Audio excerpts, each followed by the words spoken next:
Okay, so today I want to talk about how we talk about love.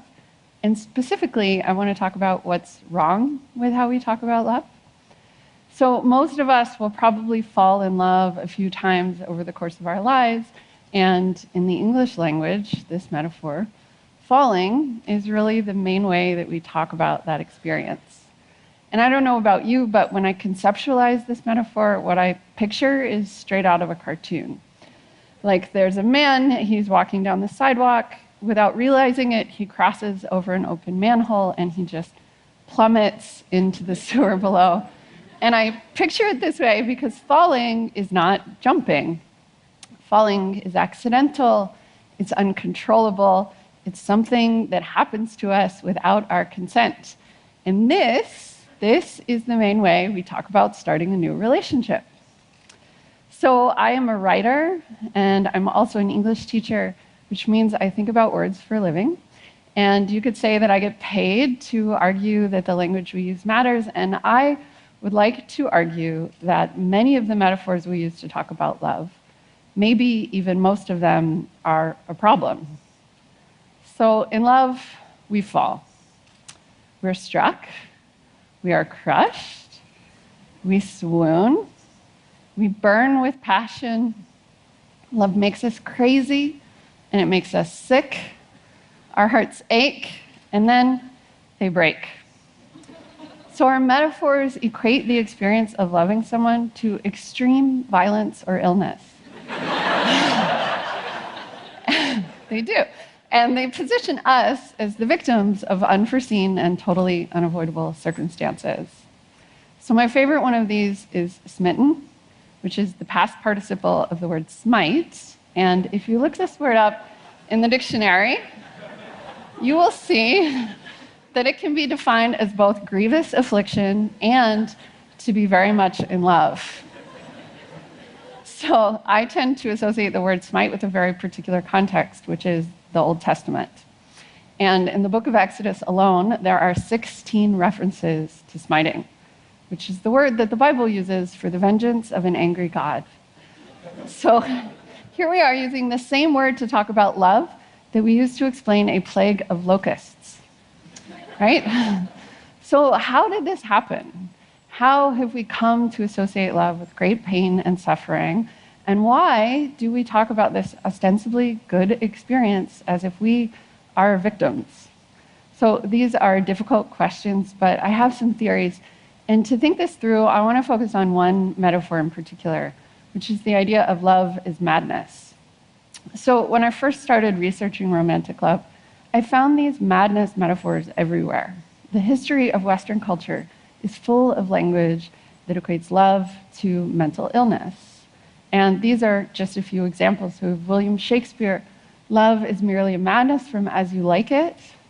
Friedrich Nietzsche, there's always some madness in love.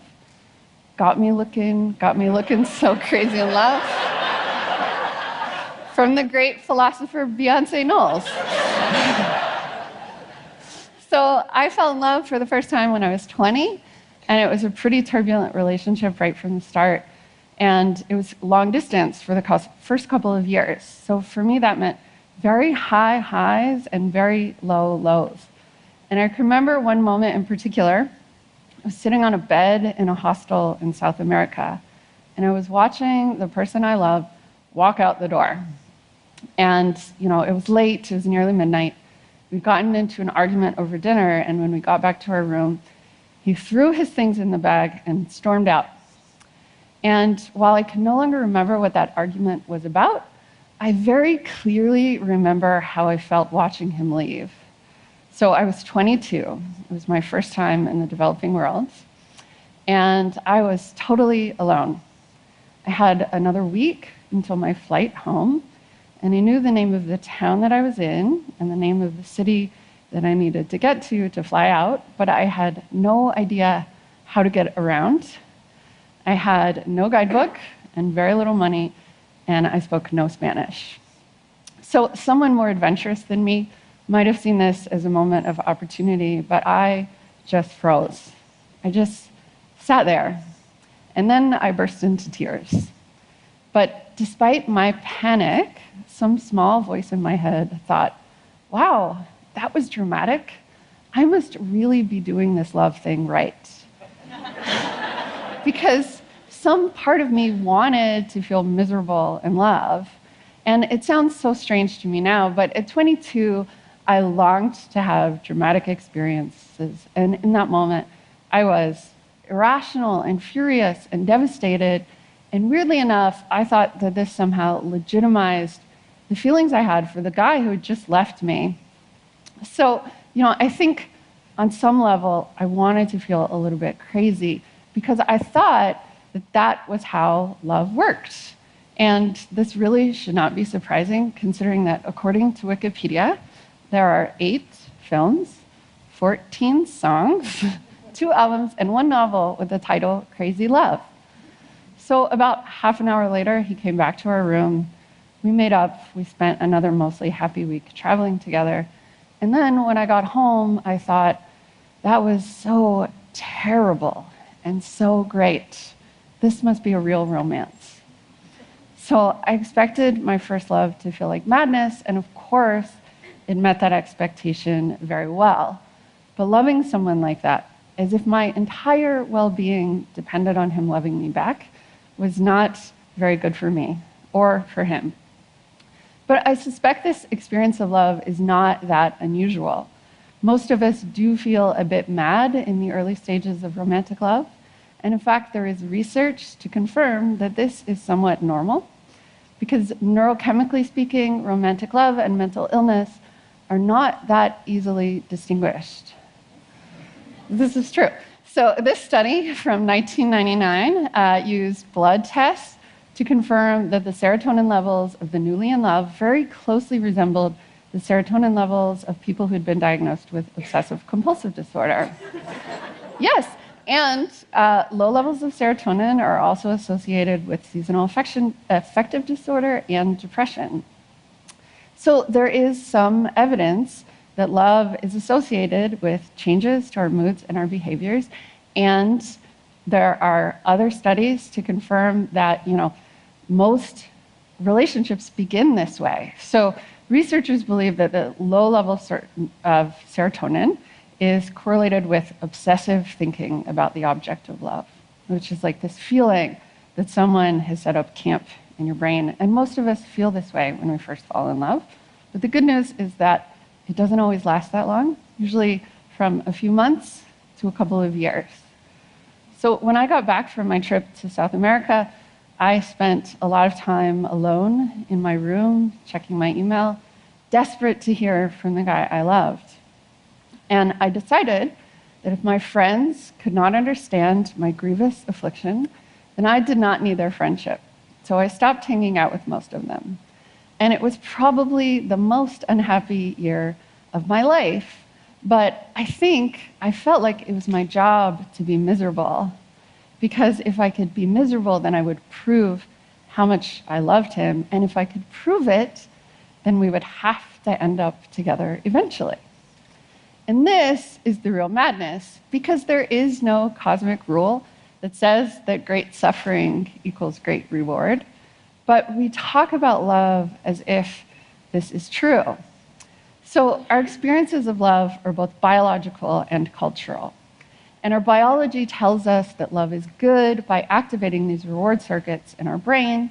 And it tells us that love is painful when, after a fight or a breakup, that neurochemical reward is withdrawn. And in fact, and maybe you've heard this, neurochemically speaking, going through a breakup is a lot like going through cocaine withdrawal, which I find reassuring. And then our culture uses language to shape and reinforce these ideas about love. In this case, we're talking about metaphors about pain and addiction and madness. So it's kind of an interesting feedback loop, right? Love is powerful and at times painful, and we express this in our words and stories. But then our words and stories prime us to expect love to be powerful and painful. And what's interesting to me is that all of this happens in a culture that values lifelong monogamy.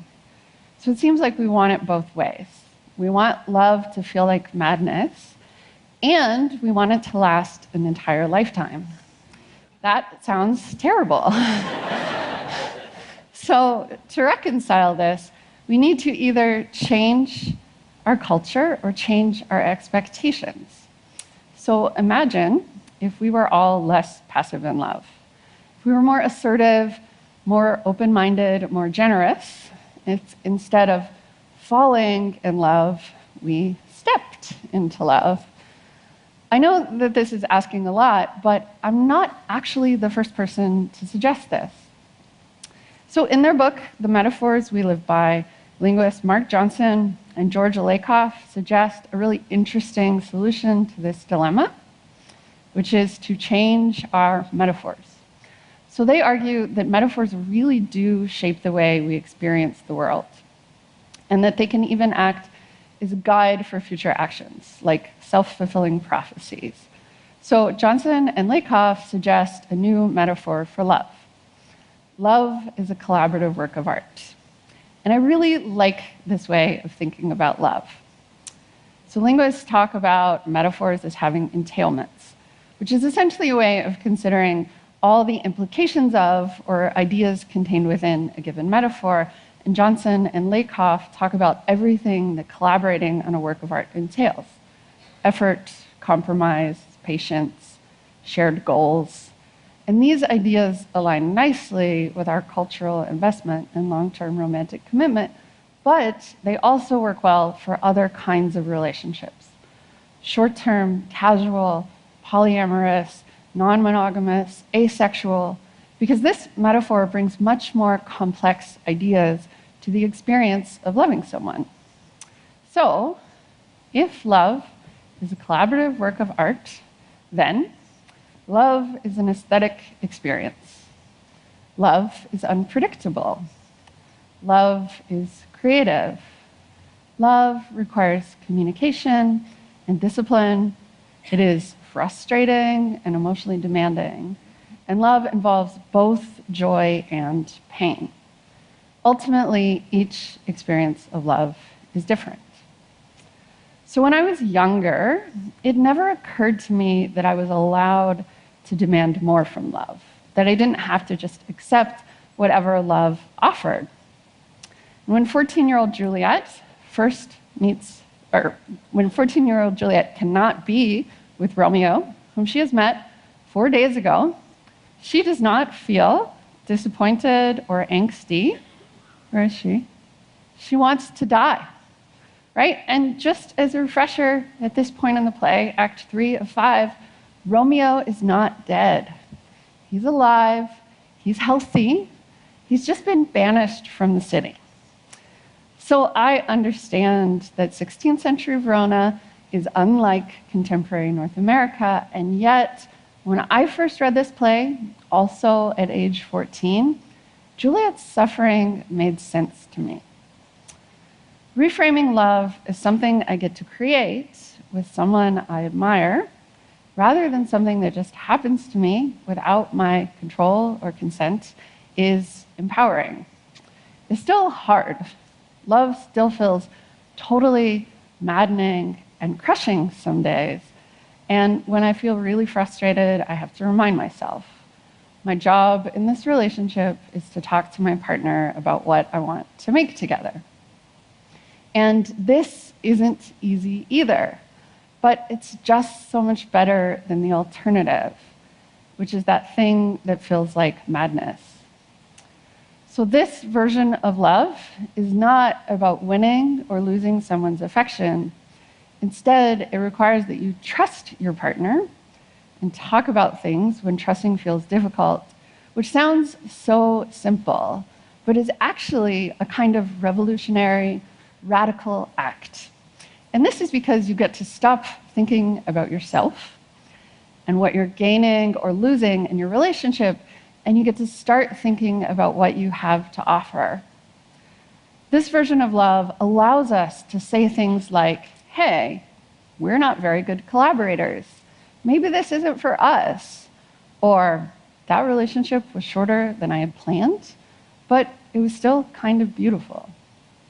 The beautiful thing about the collaborative work of art is that it will not paint or draw or sculpt itself. This version of love allows us to decide what it looks like. Thank you.